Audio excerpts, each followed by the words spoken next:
What's good, guys? Hope you guys are happy. Hope you guys are healthy. Hope you guys are hungry. Oh, that's the new motto. Put that on a t-shirt. Yeah, hope you guys are doing well. Welcome back to the channel. My name is Rodman. If you guys enjoy the content, do me that solid. Hit that thumbs up. Subscribe. Helps your boy out.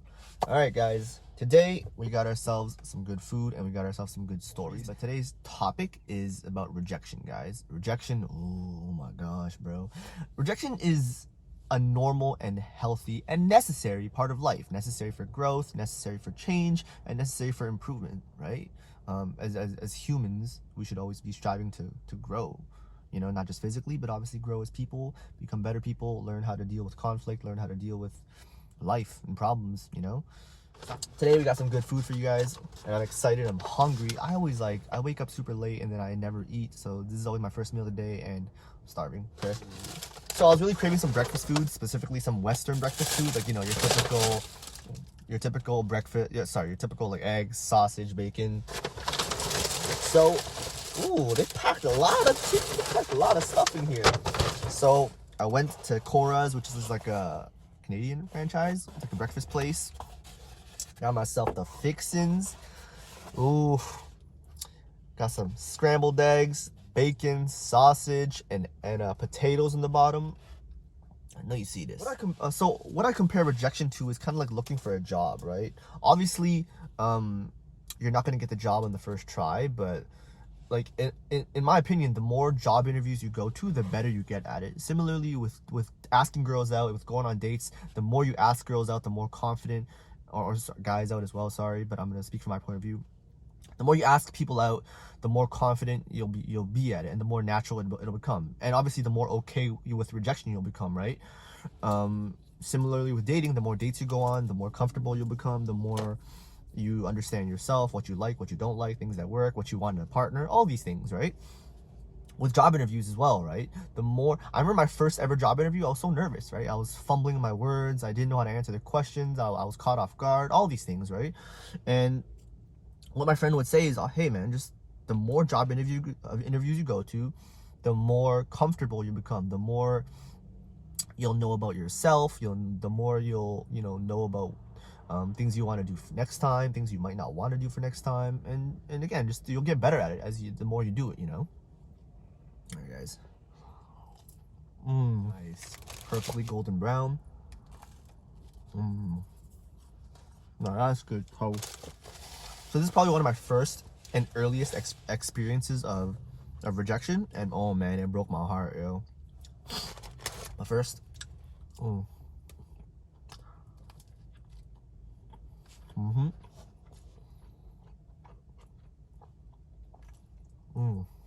So I was in like elementary school, right? And I had a crush on this girl. Let's call her Marjorie. So I had a crush on Marjorie, right? And there was a dance coming up, and I don't know why, because in elementary school, you know, elementary school dances are just like, you go, you chill, you dance with whoever. I had the idea of asking out Marjorie and asking her to the dance, okay? This is like, what, 10, 11, 12-year-old Roddy? Oh, let's get some bacon dough. Some of that egg.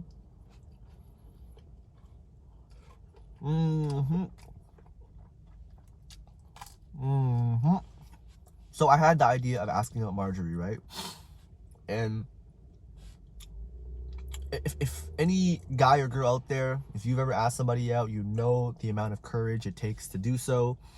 But obviously I was a kid, so I was like, ain't no way I'm doing this in person. I'm a caller.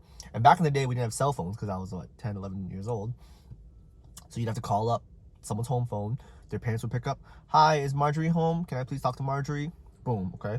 So I remember I was in my bed, turned off all the lights to, you know, set the ambiance. No, I needed to just focus, 100% zero focus. So, hello, hi, is Marjorie home? Can I talk to Marjorie, please?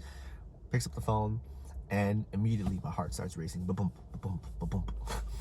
And I was just like, hey, you know, the dance is coming up, and I was just wondering if you wanted to go with me.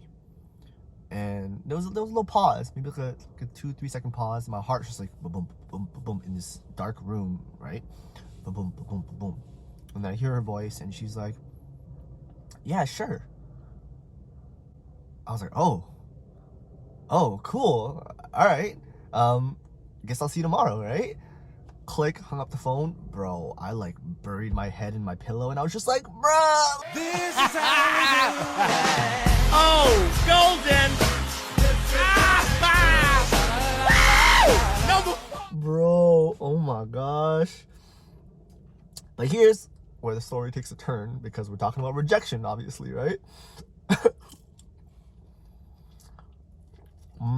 That night, I was so happy. I couldn't sleep. My heart was like pounding out of my chest. Next day, I see her at school. Marjorie comes up to me. She's like, hey, I forgot I said yes to Derek. So I don't think I can go with you to the dance. What you talking about? Bro, my heart like sunk to my stomach. My whole world like just erupted, and it was over. I was like, wow, so this is what heartbreak and sadness feels like. Bro, you don't understand how sad I was, man. I was like, but you said yes to me. I didn't say that, obviously, to her, but in my head I was like, damn, like this girl really said yes to me, and then she just boom snatched my heart out of my chest. Fucking get over here. Get over here. So yeah, that was that. And that was my first experience of like rejection and heartbreak, you know. And back in the day, young Roddy, it was the end of the world. I didn't know how to react to that. I didn't know how to process these emotions. It was just like, what's this sadness that I feel? Why do I hate everything, you know?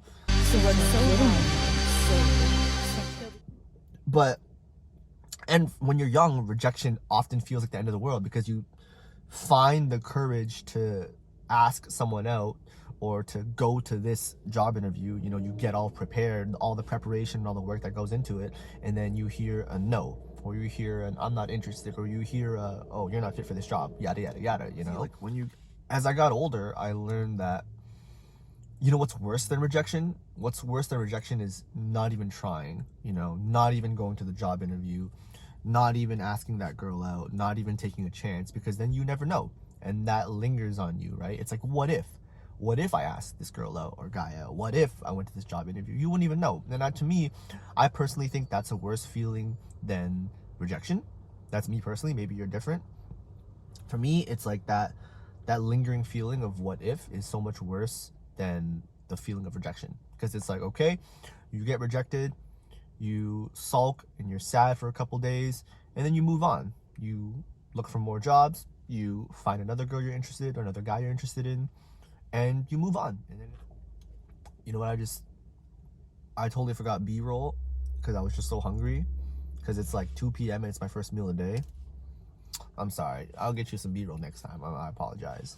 So back to this whole conversation about rejection versus just not even trying, right? I got another good story for you guys.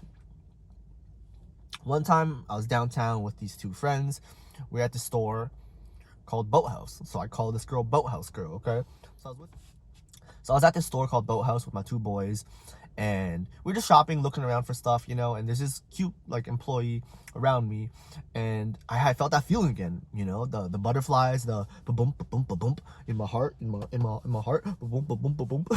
I felt the feelings in my heart, and I was like, oh man, she's pretty cute, like I want to approach her. So my boys just looking around and stuff, and I'm like feeling all nervous. I'm like looking around to see if anyone's watching me, because I was young, I was nervous, I was scared. So I'm looking around, make sure no one's around me, you know. I'm trying to think of the perfect opener. How do I approach her? I don't want, like, oh, she's with the customer. I gotta wait until she's, you know, free, so she's not busy. All these things in my head, right? Overthinking. What happened? My boys were like, yo, like, we gotta go. I was like, all right, let's go. And I remember we're walking away from the store. We walked to like another store. We're on an escalator, and I told my boys, I was like, yo, man, there's this cute girl there. I really want to ask her out. And one of my boys, I'll never forget this, we're on the escalator. He's like, you wouldn't have asked her out. I was like, what? I was like, yeah, I would have. He's like, no, you wouldn't. I was like, yeah, bro, I would have. He's like, okay, let's go back and ask her out. And that feeling inside of me, right? I was just like, at that point, it wasn't even about getting her number or asking her out. It was about that, but it was about asking her out for the sake of asking her out. Just finding that courage and finding that confidence to just do it, to take that step, you know, to be like, nah, I don't want to have that lingering feeling of what if, you know. It wasn't even about trying to get her number and trying to date her at that point. It was just about, okay, let's just do it for the sake of doing it. So we walked back to the store, and I told my boys, I was like, okay, I'll do it, but you guys have to stand outside, because I know if I see you guys, I'm gonna get distracted, I might laugh, I'm gonna fumble, whatever. So so we went back into the store. I see her, she's walking around, she's helping customers, she's talking to her coworkers, and I'm just kind of waiting for the right moment, right? And she comes to me, and she's like, oh, hey, do you need any help? And I was like, hey, like, yeah, so I was actually here just now. I actually came back because I just thought you were really cute, and I just wanted to get your number. And she's like, oh, she's really flattered. And then obviously we start talking, yada yada yada. And she's like, I actually do have a boyfriend, but like, you can have my Facebook. And I was like, yeah, no problem, that's cool. Like, I still appreciate it. Like, I'm so glad that I came back and we had this conversation, right? And she was like, yeah, cool. So, depending on how you look at it, some might say I struck out because I didn't get the number, or she had a boyfriend. Some might say, hey, you got the Facebook, you had the conversation, right? Honestly, for me, I don't even look at that as like a, oh man, she had a boyfriend, or oh man, I didn't get the number. I look at that as like a, damn, like you had the balls to actually go up and do it, you know. And I was so proud of myself just for actually doing it, because again, like I said, it wasn't even about the rejection at that point. It was about just doing it for the sake of doing it, you know. And sometimes it's about that. So this last story, it's a little short story, but it just goes hand in hand what we've been talking about today, you know. So I went to this wedding, right? One of my friends' weddings, and I knew a lot of people there, so it was just you know, chilling with friends, hanging out. I saw this one girl who was by herself, and she was just like kind of walking around, just like hanging out. Didn't really know anybody, didn't really know anybody, and didn't really have anyone to talk to. So she was just casually walking around, looking at stuff.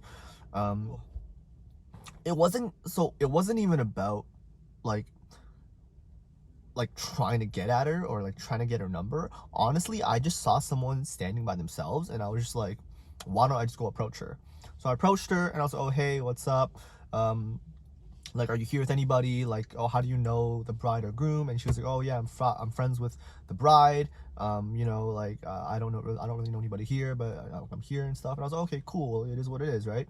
So like, you know, we talked, and then we were just chilling like throughout the wedding. You know, she was at a different table, so we would just talk, whatever, like have drinks and stuff like that.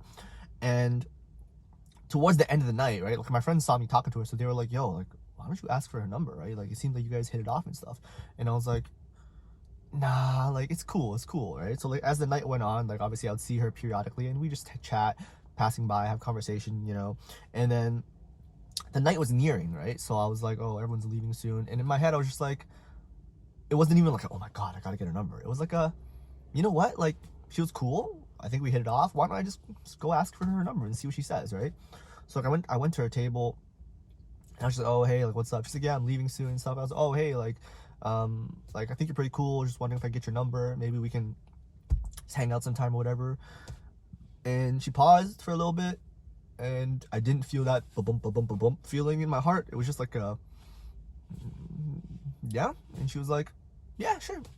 Yeah, so she swung me her number, talked for a little bit, went out a couple times, and it is what it is, man. It was a good time. What can I say? Anything's possible. Anything's possible! What can I say, man? Like, you win some and you lose some, but honestly, you really do live to fight another day. You know? Like I said, rejection is a normal, a natural, and a necessary part of life.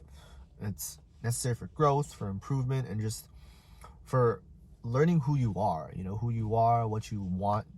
And again, focusing specifically on relationships right now, right? On one hand, it's growth, right? You become a better person, you learn things that you would continue doing and things you would stop doing, for example, in the future. And on the other hand, it's like, well, maybe this person wasn't right for you, you know? And maybe you'll find someone who matches your vibe, who fits your chemistry, and who suits you better.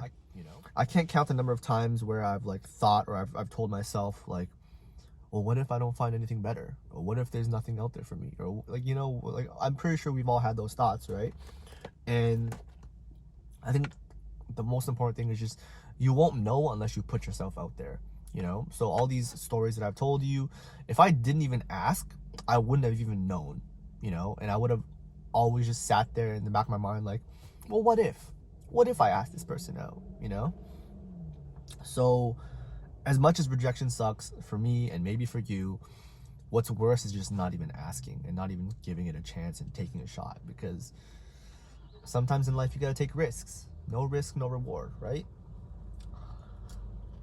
But yeah, man, so those were a few stories of rejections that I've experienced. And obviously at the time it felt like the end of the world. It sucked, it hurt.